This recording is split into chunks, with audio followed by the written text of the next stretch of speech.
Hey everyone, welcome to Hello Vintage. My name is Carolyn and I am the owner of Hello Vintage. People have been asking about business and vintage and clothing and pandemics and all sorts of crazy stuff. So I am going to do my best to give context and answers. First of all, thank you to Brad Queen for requesting this video. The first question is, how are you doing with all this going on? Being a store owner during a pandemic is hard. It's really, really hard.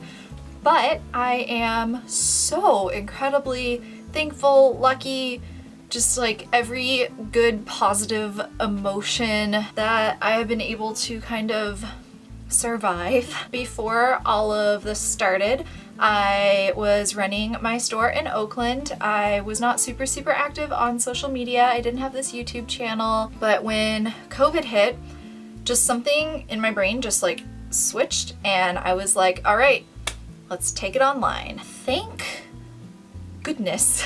People had been following me on Instagram even with my minimal posting. So from the beginning, I had a small but mighty following of just my normal customers, and I did a little sweater sale, which was me in my bedroom selling sweaters on Instagram stories, and I sold a few of those and I was like, all right, let's keep this going. Since I was selling to my customers, it didn't feel like I was selling online. It just felt like I was reaching them in a different capacity, but it was still, I already knew their sizes, I knew their styles. It was just really easy to kind of pick what I knew my own customers would enjoy.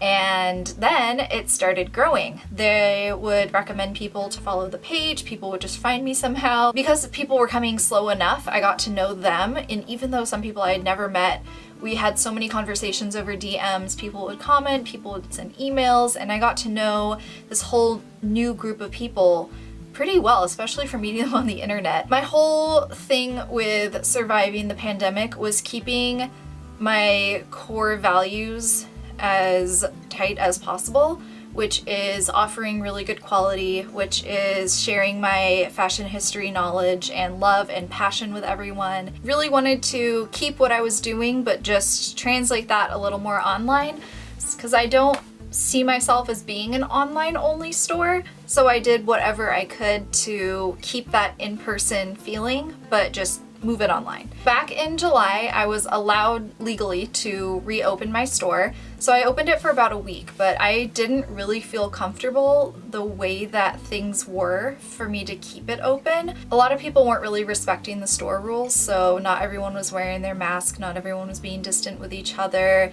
I don't know, people were like coughing and sneezing over everything. It just wasn't, I don't know, I didn't personally feel comfortable staying publicly open during that time. So I began offering appointments, which have been really fun, and that's where people can just DM or email us and just let us know that they want to come shop, and then they have the whole store to themselves. Another thing that I've been doing are giant clearance sales and selling wholesale to other dealers. That's kind of been keeping me afloat as well. And then also tapping into my antique clothing collection. So I have a massive antique clothing collection of my own, and I have been selling it off in small Instagram sales, just like a few pieces at a time, and that's been super fun to share my love of antique clothing as well as making some money to pay rent. During this time, I have definitely toyed around with different websites, so I was thinking about making my website shoppable or having an Etsy store, but I think both of those are more conducive to being full-time online sellers. And like I said, I don't see myself being a full-time online seller long-term. I do want to keep a majority of it in store, so I've been just focusing on making it, I guess, more able to parlay into in-store again, but still having an online component since I have built such an amazing community of people online. Another question is marketing clothes, because the desire for clothes is different. So now I would say picking kind of hero pieces or things that you really just can't find. So like antique pieces, gunny sack dresses, things that you don't necessarily need, that no one needs, but that can bring happiness and joy and just things that we need during these times. And I'm not a consumerist person, which is ironic coming from a clothing store owner, But I do think that there is a lot of power in antique and vintage clothing, and that they can brighten your day, they can unleash your creativity, they can help you style something that you already own, they can help you delve into fashion history. It's like a tactile way of relating to the past, and all of those things to me are very healthy. So as long as it's done in a healthy way, I think that's lovely. So that's something that I've been focusing on. Now I've had to be a little more artistic. If you look at some of my posts from at the beginning of our Instagram, they're fine, they were nice, but I didn't really plan my posts. Not that I do now. I'm really bad at social media. That's something that I'm going to be continuing to learn and grow in, but I think passion is super, super important with clothes and people seeing why you like something. So explaining the history behind something, why the patterns are popular, how you style them, all that sort of thing. That's kind of how I've been marketing clothes now. So another good question that was asked was, do you need a different criteria for what you buy to resell because of all the things that have been going on? And I would say yes and no. I kind of have just always bought the same, which is just buying what I personally like, and everything else just kind of stems from that. I have bought out a lot of collections recently, which means that haven't really been able to choice pick a lot of things, but I do get to pick from those collections once they're at my store, and then I usually just clearance the rest, which means that a lot of the things in the clearance are things that I wouldn't have necessarily picked out for my store myself, but that I still feel like have a really good value and that someone will enjoy, and that they still have, like, they're still important to keep in the world, and I don't just want to toss them away. When I do buy per item, I try and be a little more picky, just something that I feel like will be collectible long term, something that is really, really good quality, that will stand the test of time, and that has a good profit margin for me, because it's really, really expensive operating a store when you don't have customers coming in every day. I am in the Bay Area of California, which is astronomically expensive, and I'm in a really nice area of Oakland, which is even more astronomically expensive. So in order for me to exist without going broke, I do have to have a comfortable profit margin, and walking that line where people don't feel like they're being ripped off when I buy things to resell, and still selling it at a price where people can afford and they feel is fair, is something that I'm always trying to walk and figure out, and that does change.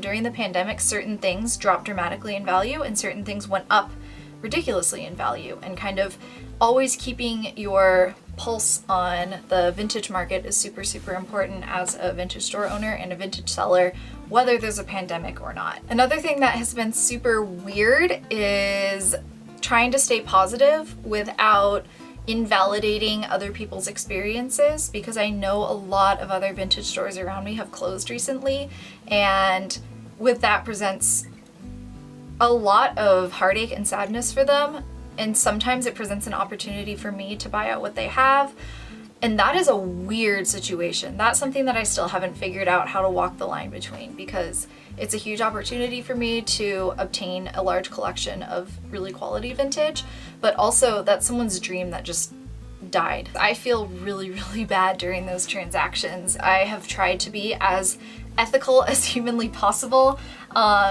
just because it's such a hard time for all of us. People are going to value in-person experiences a lot more, which means you really have to create kind of like a destination for someone. So I've been trying to do that by making my store kind of feel like a fashion history museum or something that's very tactile, because we miss that. We miss touching things. We miss smelling old clothes. Like, it sounds so silly, but just going into an antique store, I'm like, it smells like old. I am always going to be learning. I will never, I think the moment that I become complacent is the moment I'm going to fail, because if I became complacent back this past February and I was like, I've got this all down, I'm great, I don't need to pay attention to anything anymore, and then I had to close for a few months, I would not have been able to pivot as fast.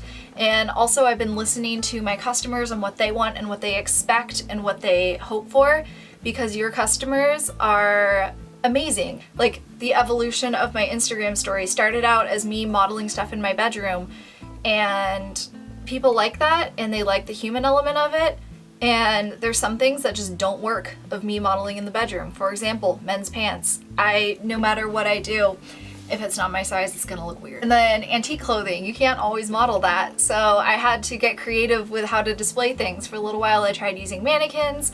I have more life and funness to me than a mannequin does. So I try and alternate between flat lays on the floor and me trying stuff on, and just kind of creative ways to show things off. There's no right way of doing it, and even for one business, you can try a lot of different things, and sometimes you switch it up in the same week. So another element to owning a vintage clothing store during a pandemic is my own mental health.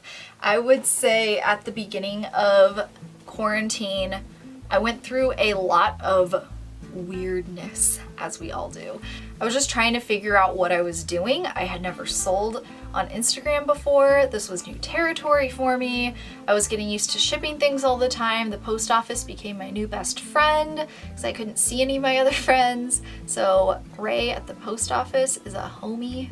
On top of that, I've been remodeling this house, so I've been trying to split my time between being my own general contractor and being a vintage clothing store owner, and being a good person, and being on social media, and being a YouTuber. And I am so lucky that I have a place to live, and that I have income, and that I'm my own boss so no one can fire me, and that I have a really amazing backstock of clothing that I can sell off, and I'm just really, really grateful for everything. So things have changed a lot, but at the same time, I wouldn't say any of it was for the worse. It was just different. So thank you so much for listening to this, and I hope this was interesting, and I hope this just gives you a little bit of hope, because really things change and that's not bad. It's just different. So hang in there. We're all in this together. That is the cheesiest thing that quarantine has made any of us say, but it's true. So I'm here for you. If you ever need anything, feel free to DM us, comment here,